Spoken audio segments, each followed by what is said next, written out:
Welcome to the Farming on Purpose podcast, a podcast for farmers and ranchers ready to shift for a stronger future. Today's challenges in agriculture are new, but the grit and determination required to be successful are not. On the Farming on Purpose podcast, you'll hear how producers of all sizes and practices are moving mountains for things they believe in, all in the name of an industry that keeps growing and innovating for a stronger food system and stronger farm families. I'm your host, Lexi Wright, and I'm excited to discuss where producers are finding success, challenging the status quo, striving for better, and keeping our heritage alive, all while producing the food we depend on.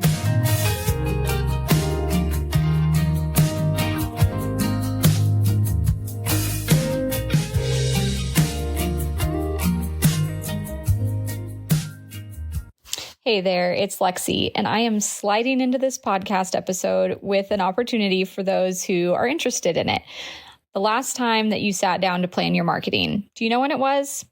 Was it hard? Were you confused? Did you feel like you actually should be working on your business instead of trying to make social media posts or write emails or design ads? If that's you, I created a system to develop a full year's marketing strategy and a plan to implement it in 8 hours or less. Yes, really, 8 hours, one day. Sit down, plan all of your marketing for the entire year, and actually have the things in place so you can implement it, not just a really pretty outline on a calendar. So you'll walk away with a roadmap for your marketing activities for the next 12 months, confidence in knowing exactly what to do and when to do it, and more time to focus on actually running your business instead of worrying about your marketing. So if you are tired of just winging it or getting stressed out by trying to remember to do your marketing, check out this offer. You can find out when it's ready at farmingonpurpose.com/plan. farmingonpurpose.com/plan. I'd love to see you there. Hey, everybody. Welcome back to Farming on Purpose. Lexi here with another episode for you this week. In what is hopefully the very last episode I record in these winter temps for some good time. I am so excited for spring to almost be here. I honestly can't quite contain myself. The negative 15 to 20 temps that we've had the last couple of days has just made me so ready for spring. And honestly, I can't complain because we are managing the low temps right now so much better than we did even when we had them back in January. But I am just very, very, very excited for spring. I've been plotting out my garden and all of the things that we're going to get started for projects on the farm this spring and what that's going to look like. And to be honest, it's one of my favorite times of year, this kind of like just before springtime season where you're planning all of the things and the chaos and the reality of doing all the things hasn't quite started yet, because during that season, I know I'm just like dog tired, but I'm excited for all of the things we're going to be able to do after having waited for the cold weather to pass. And I know it's not over for some of you who are in our more northern states. So I hope that it starts to feel like spring soon, wherever you are. And bear with my excitement, as I know you have to stick it out a little bit longer. So today's episode, just a brief introduction to it, is going to be something a little bit more fun. We're going to do a top 10 countdown of just things in life right now. And I'm doing this because I'm a pretty serious person most of the time. You guys have probably picked up on that. I'm pretty focused and I don't really prioritize fun in my life. And I want to do a better job of that because my kids are young. We're preparing for a season of having them be a lot more involved as they're kind of old enough to start doing things more with us, and it's not quite so hectic and chaotic and dangerous, trying to keep them out of the way of things. And so I want to prioritize fun and making things fun and enjoyable for them. I doubt that I will ever completely lose my seriousness and my kind of drive, but I am really hoping that I can invite more fun into my life this year. and in the future. So this is a fun episode. I hope you enjoy it. It is basically just the top 10 things in life right now. Okay, let's kick this off with number 10. Number 10 is the most annoying thing in my life right now. And granted, this is not actually that annoying. I am really blessed to only have first world problems. But the most annoying thing right now is Google My Business. I am so annoyed that I cannot get my business to register at our address on Google My Business. It's incredibly frustrating. I think the reason is because we actually have multiple businesses listed for our farm, because we have multiple businesses that do very different things here. But I am very annoyed. They have no support. Google My Business used to be like a pretty straightforward process. It was annoying, but it was still kind of like you could accomplish what you needed to. It's not that way anymore. It's falling off the wagon, in my opinion. For those of you who are unfamiliar, Google My Business is the platform that you use to get your business listed on Google so that it shows up in your community. Like if someone were to search for something that is location-based, and it also works on Google Maps. So it's really annoying that we can't get it registered. I'm still battling this and I need to spend some more time on it, but I am frustrated and annoyed with Google My Business. If you are not listed on Google My Business and you don't have multiple businesses you need to list at the same address, I highly recommend you go create a profile and get your business listed on there because it is basically free marketing. You don't have to pay anything for it. Super nice.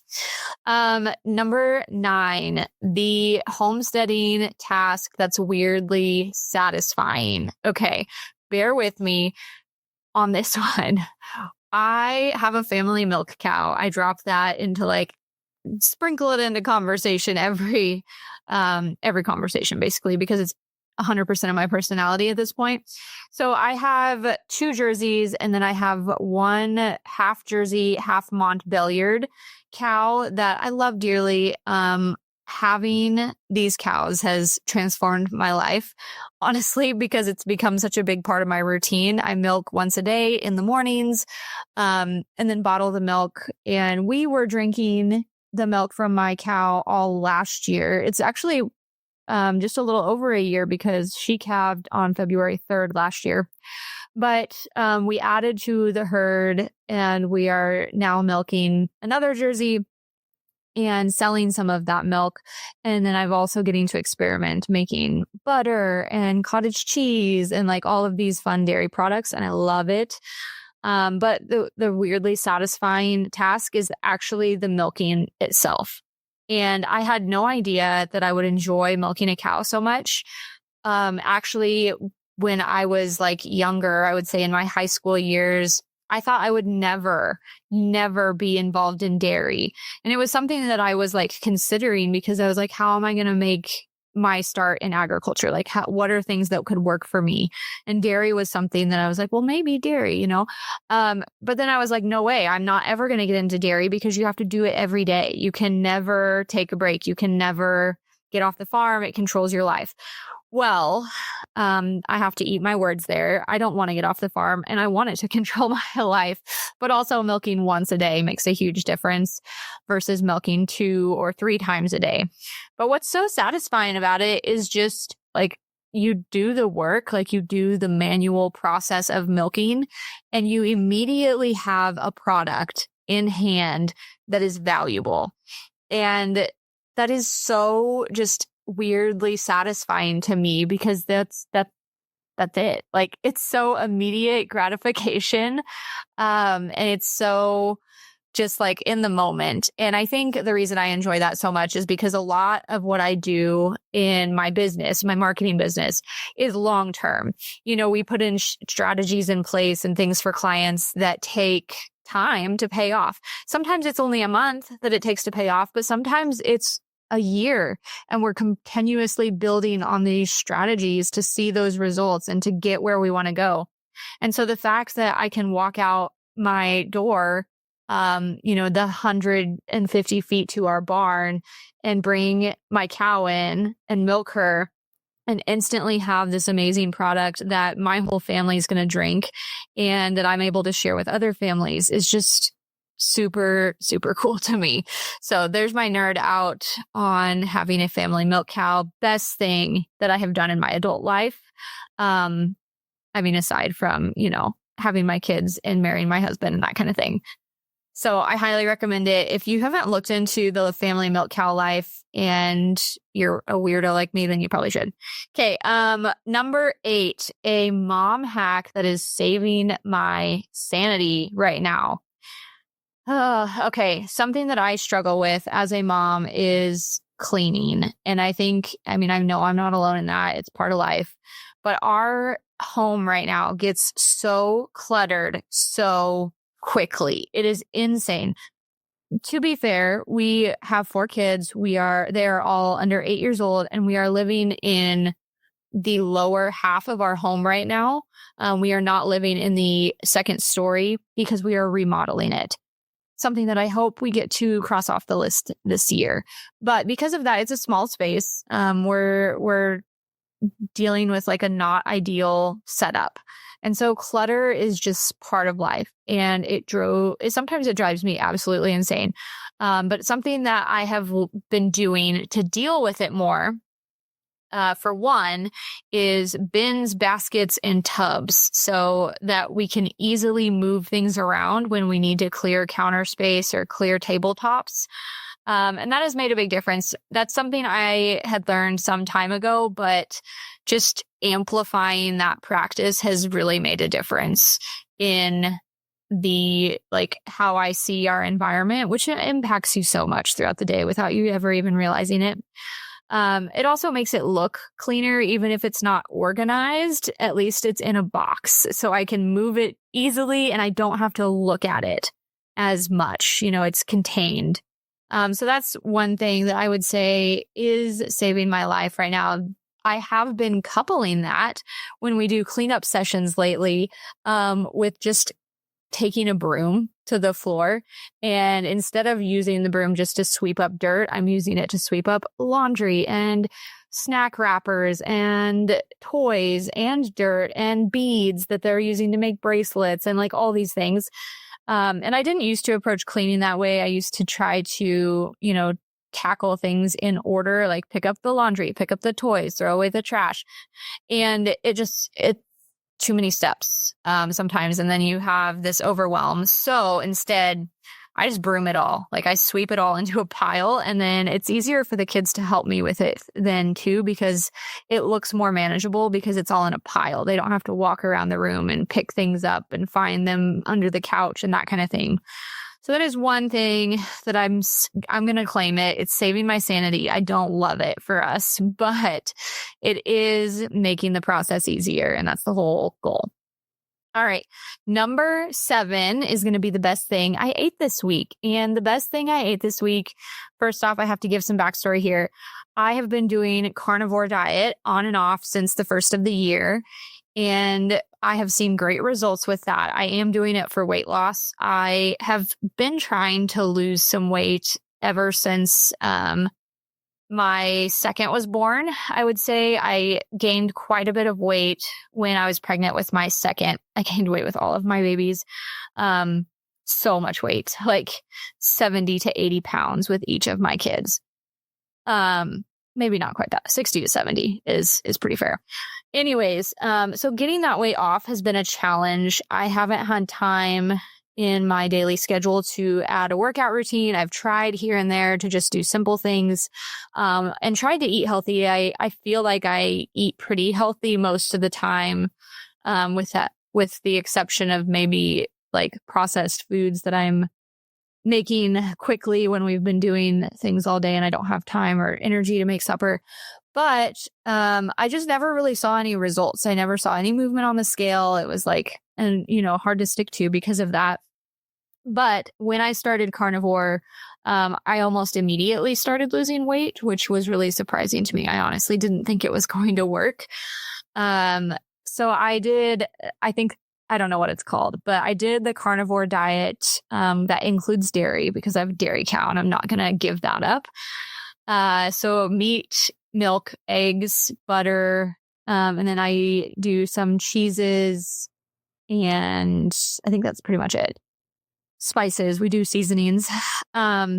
But so I've been doing that since January. I did commit to the first 28 days of January, and I did not have any cheat days during that time. And I lost about 14 pounds. I lost exactly 14 pounds during that time. After that, I got kind of sick and I didn't feel very good. So I did eat like some chicken noodle soup, and I was worried about taking a cheat day on the diet and it throwing off my progress and it being difficult to back into. It did get difficult to get back into because it does take time and prior planning to eat carnivore, especially when you're also feeding the rest of your family that's not doing carnivore. But I did not lose my progress, which was very surprising to me. So I've been kind of halfway doing carnivore since the end of January, and I haven't gained any of the weight back, which is really encouraging to me. So I'm thinking I'm going to do a modified version moving forward and maybe do carnivore during the week and not worry about it on the weekends and see how that goes, just to make things a little bit simpler, but still try to prioritize it. So that is the preface story. The follow-up to that is the actual best thing I ate this week, which was homemade bread, no knead homemade bread. So I found this recipe on TikTok. I actually just dropped it in my latest email newsletter. So if you want to try it, you can check that out. I've been on a mission to find sandwich bread recipes that my family will actually eat because they don't like the texture of most homemade breads that I've tried. And I've tried so many recipes, but this one was a hit. It's a lot softer and I want to say spongier, more similar to store-bought bread. So it was one that I would definitely make again. And honestly, I don't know if I can say that for any of the other bread recipes that I've tried in like the last 3 years, which is kind of embarrassing, kind of sad, but that's what it is. So that homemade no knead bread recipe, I put it in my last email newsletter. If you want the recipe though, just message me and I'll send it to you. Number 6 is a marketing challenge that I am tackling right now. So, as I mentioned, I own a marketing agency. We tackle marketing challenges all the time for clients, but I find marketing your own business so much harder because you get caught in like the self-doubt and the constant questioning of your methods and like, is this really the best way and that kind of thing. And there's just so much more nuance to marketing your own business versus marketing someone else's because you don't have as clear of a picture when it's your own. It's all wrapped up in your emotions as well. So a marketing challenge that I am tackling right now is that I am trying to increase the amount of content that I am putting out to market my marketing agency, as well as my podcast. And it's been a challenge mostly because of time. And that's a huge limiting factor, I know, for most people who are doing the marketing for their own business. So that's something I've been trying to figure out how to work into my schedule more so that it doesn't get left to be the last thing at the end of the day when I'm already, tapped out of creativity. And just think about how I can systemize that process more to make it sustainable for myself, because that's the one thing I hate personally is when I say, okay, I'm going to increase the marketing for my business. And then I try really hard for 2 weeks and make some progress, but it's not sustainable. I can't keep doing it. And so you don't actually see the results from it because it was such a sprint instead of something for the long haul. So in that process, I have developed a system for outlining your marketing strategy for an entire year. And I've been putting it to work for honestly like the last 8 months for myself and implementing it for about the last 6 months. So I'm not all the way through the year on the process yet, but I can tell you it has been so helpful and really made a huge difference for me in how I market my business. If you are interested in hearing more about that process, you can check it out at backpocketsocial.com/8, the number, hours. So backpocketsocial.com/8 hours. No spaces, and it's the number 8, not the words spelled out. But this is an ongoing problem that I think that business owners are going to encounter for the rest of time is, there's just too many things to do in a day when you run your own business and you're trying to cross all the things off the list. Marketing is an easy one to say, I'll do that later, because it's often like not in your face, nagging and necessary to be done right this second. So it's something that I continue to struggle with as a business owner myself, and I know my clients do as well. So it's something I'm going to be investing more in this year to just try to develop more resources and processes to figure out how to make that easier and like less of a strain.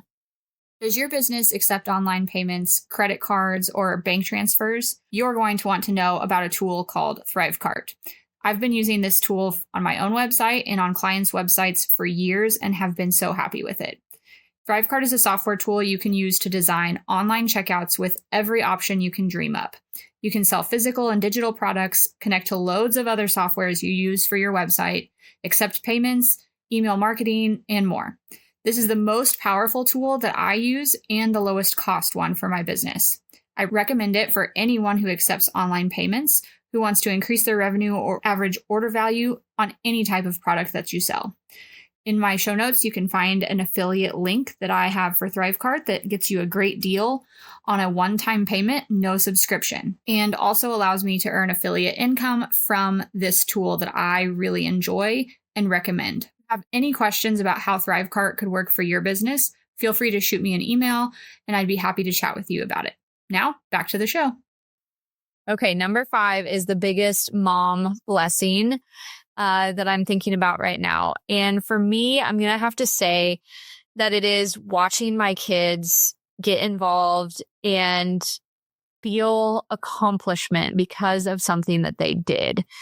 And this is the most rewarding thing about parenthood, at least so far, I think, in addition to, the little baby snuggles and little toddler hands that want to hold your hand and that kind of thing.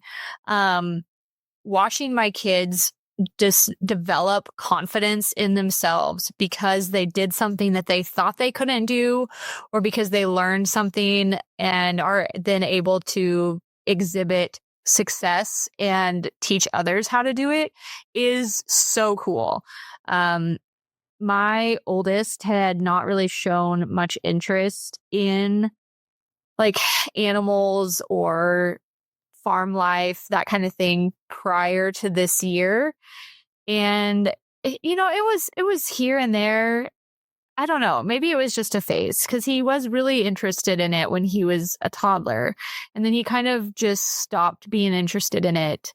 And who knows, maybe it's because we're doing chores and working all the time. I don't know. But he has recently redeveloped an interest in it, and he's talked to me about it, and we've been going to 4-H meetings, and he's been thinking about projects he could do, and he's been feeding our bottle calf, Holly, who was born on Christmas Day. She's our little Jersey bottle calf.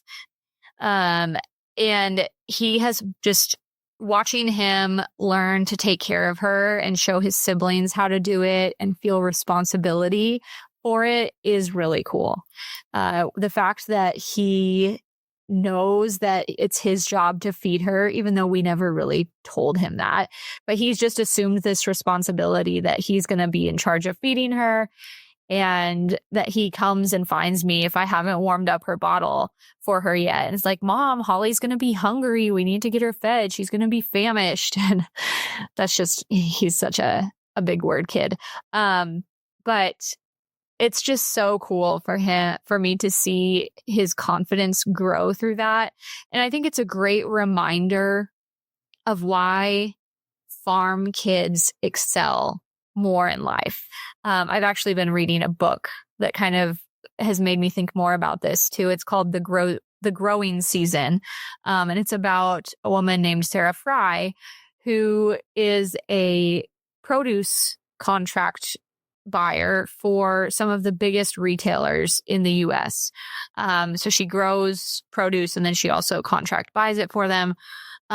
If you bought a pumpkin or a watermelon from Walmart or Dillon's or Target, she is probably the owner of it that sold it to them, which is really cool. Great book. You should check it out. But anyways, she has an incredible backstory of growing up on a farm through a lot of neglect and just a really tough family and home situation as a child. And the way that she talks about how that impacted her and how she approached life, the confidence that she had because she took care of so much on her own from such a young age is really inspiring. And obviously you can take that too far. We don't want to neglect our kids. We don't want them to have adult level responsibility, but it's important for our kids to have responsibility and to gain that confidence by the act of doing things themselves. And I think that's a big piece of something that's missing in our society, is that we don't let kids have those opportunities to potentially fail or to potentially learn, or to find out how to do things by doing them. And it's honestly the best thing, I think, for kids is to just grow their confidence by seeing what they're capable of. And the more opportunities we can give them to do that, the better that they are going to be in the future. Honestly, seeing some of the very minor life events that have made a huge impact on my kids that I don't think twice about just kind of shows you how influential events in their life are when they're young. And it really shapes their view of the world and their view of themselves and what they can do in life when they're at this impactful age. And so giving them the opportunities to grow confidence in themselves is a huge asset to how they take on the world as they go out and become their own people and do their own things. Okay, I'm off my soapbox on that one. Number 4 is the best purchase that I've made so far this year. And it is very simple. It cost me, I've got to look. I want to know exactly what it cost me. Okay, I got 2 of them and they cost me $7. So $3.50 a piece.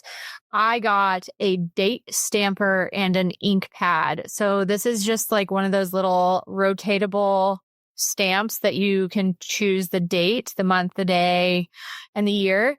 And I am using it to stamp everything that I make from scratch on the day that I make it, because I have a fridge and a pantry that is full of mixes and butter and milk and pasta and chicken, like all of these freaking things that I make from scratch.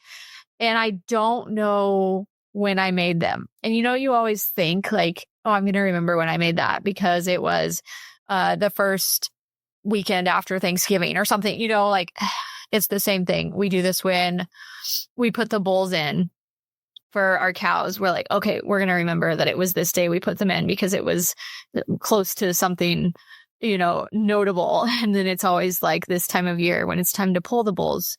We're like, okay, what date did we put them in? But I do the same thing. And my pantry and my fridge and my freezer had become like just this awful mess of products that, first off, I only know what they are if I open them. And second off, I don't remember when I made them, especially like dough that I make and freeze. At some point, it just isn't good anymore after it's been in the freezer. It gets freezer burnt or whatever. So using this date stamper has changed my organization in my fridge. It makes other people feel safe to open the containers in my fridge and see what's inside because they know the date on it. They know it's going to be good. And if you are doing a lot of cooking or mixing or making things from scratch at home, I really recommend it. Like, yes, obviously you can also just write on it with a Sharpie or whatever. But I find the date stamper handy, and it also just makes me do it. Like, I obviously could have written on it these things with a Sharpie or a dry erase marker for glass or whatever, because I have that on hand. But the date stamper, it makes me actually do it, and it's keeping me more organized, and it's helping me use things in the order that I make them instead of grabbing what's on top or what's closest or what's easiest to get to. So super easy, super simple, and something that is easy to implement for a little more organization. Okay, number 3. So this is a life lesson that I was reminded of this past week. And I was reminded of it because I went to the Women Managing the Farm conference in Manhattan, Kansas. And I got to present there about developing your marketing strategy and how to make it easier to do. And I was reminded while I was there of 2 things. One, of why community is so important and why getting out of your house and going and talking to other people who are like you and care about the same things you do is so rewarding, because it just lights you up and inspires you, and it makes you feel like it's not just you who's tackling these issues, and it's not just, you against the world. There are other people out there who feel the same way that you feel and who are working on really cool projects and doing really cool things that complement what you're doing. And so that was really inspiring me to go and catch up with some people that I hadn't seen in a while and meet new people who are doing really cool things in the same niche that I am. And it lifts your heart, and it makes you kind of renew that inspiration and that motivation for what you're working on. So that's the first part of this life lesson. The second part is actually part of what I presented about, and that is that our mindset and the stories that we tell ourselves are more important than the facts. And the reason I say this is because I can compile a whole bunch of data about, XYZ topic. But if I tell you a story that makes you feel a certain way about that topic or about the facts that I presented to you, the story is more important. The story that we believe is vastly more impactful than facts. And I'm reminded of this so often in marketing, but it's something that I need to remind myself of more often, because in agriculture, we love facts. We love science. We love numbers. It's just integrated into what we do. And we're so used to looking at these things, trying to determine ROI and trying to determine if it's worth it to invest in this input or that input, and if it's going to, pay off down the road. And those things are important. But more important than that is how we feel about it and what we tell ourselves we believe about it. And I think this is one of the reasons that the ag industry has been so focused on tradition and heritage for so long, because we've believed that that is really important. And I still believe that that is really important. We just have to figure out how to meld the two. We have to figure out how change and transition happens alongside the heritage and the tradition. But I'm seeing this play out a lot in politics right now and in the news. And, I don't want to get into politics, but it's worth mentioning that we can be presented with sets of facts of what is happening in our country right now. But how we feel about this situation around what's happening influences us more than what is happening. And that can go both ways on both sides of the fence. And I just find it so interesting that what we choose to believe is ultimately what directs our life. And I know that I've said this on the podcast before, but when you stop and think about how many things that you do in your day, you do because of something that you were told a story about, or because you chose to believe, whether it was based on fact or just how you felt about it, is incredible. One example of this, I'm going to go back to our dairy cows, is that I've wanted a dairy cow for several years, and we did not get one before we moved because I believed that we did not have the setup to have a dairy cow. Even though we had an old milk parlor on our property that would have been honestly the perfect setup to have a micro dairy in. It would have taken a little work, but not very much. Flash forward to where we're at now, and we don't have a perfect setup. We have an old barn that I can milk in, and that's great. And I am so thankful to have that.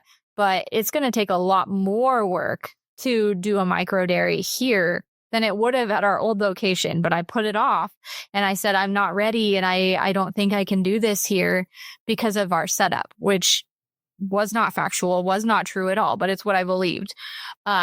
So, thinking about things and trying to change your perspective about them can be really powerful and very impactful in how you continue to live your life. Okay, number 2 is a little bit of kid humor. You guys may not find this nearly as funny as my husband and I do, but my 4-year-old she just turned 4 last week, and she loves to cuddle up in bed with us at bedtime and fall asleep there before we carry her to her own bed. Well, we usually watch Parks and Rec to fall asleep to. I know that's so bad for you to watch TV to fall asleep to, but it is part of our routine and I enjoy it. But the other day, she kept saying that she wanted to watch something while she was getting ready for bed. And my husband could not figure out what she was trying to say. And I finally figured out she was trying to say she wanted to watch Leslie Knope. So she was wanting to watch Parks and Rec with us, which hilarious that my 4-year-old was requesting that specific show. But just her little 4-year-old voice trying to say Leslie Knope and us trying to interpret it was a very adorable moment that I wish I need to record her saying it so I can remember what she sounds like with her little 4-year-old voice talking about Parks and Rec, because it's adorable. So again, you may not appreciate that moment as much as me, but it's a memory I'm holding on to. Okay, and lastly, number 1 is a vulnerable moment that I am sharing with you, and it hasn't come to fruition yet, so we're going to see how it goes. And that is the amount of money that I spent on seeds for my garden.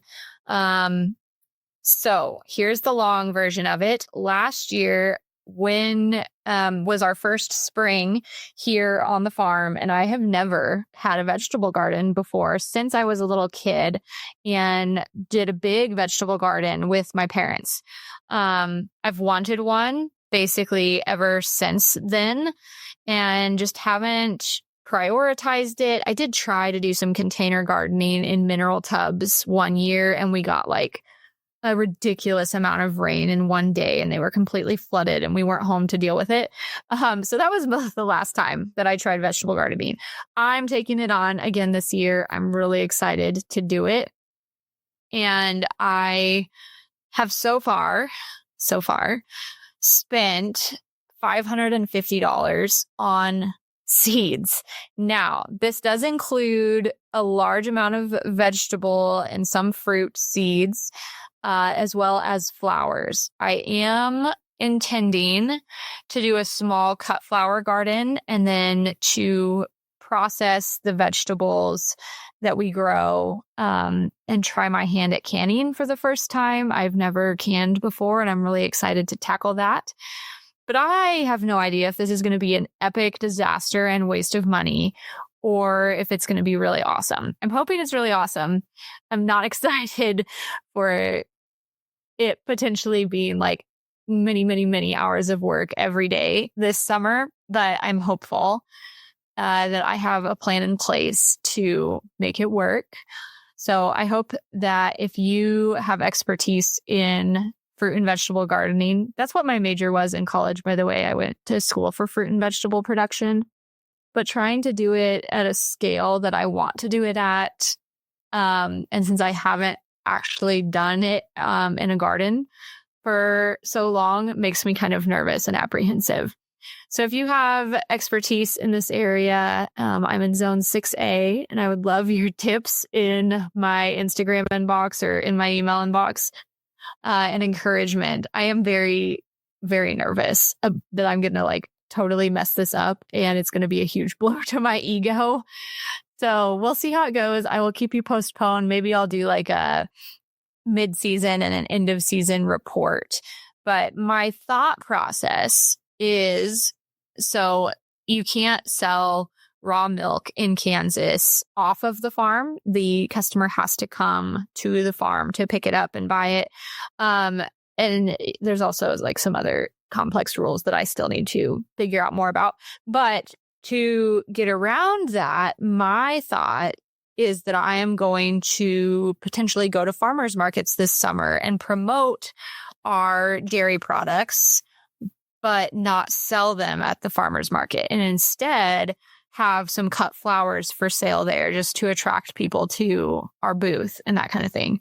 And then tell them about the other things that we offer but can't bring to the market. So that's my idea right now. I need to touch base with food safety and make sure that I follow all the rules and guidelines and keep everybody safe and healthy. I am getting ready to take a course from the Raw Milk Institute, which I'm very excited about, which really just makes sure that all of your practices are safe and helps you implement testing procedures for your milk, for on-farm fresh milk, raw milk dairies. And I'm really excited about the resources that they have. But anyway, that's what the vulnerable moment is that I spent $550 on seeds, and I have a plan in place, but I am a little scared that I am not going to be able to actually implement the plan as outlined, and also that I'm going to royally fail at my garden. So wish me luck. And again, drop me tips and encouragement if you have it. I hope you guys enjoyed this episode. I know it's a little bit different and a little bit more just relaxed and conversational. We will get back to regular episodes next week with some really cool farmers and people who are helping you figure out how to build more revenue for your ag business in unconventional and diverse ways. So that'll be coming up, and I hope you guys have a great week.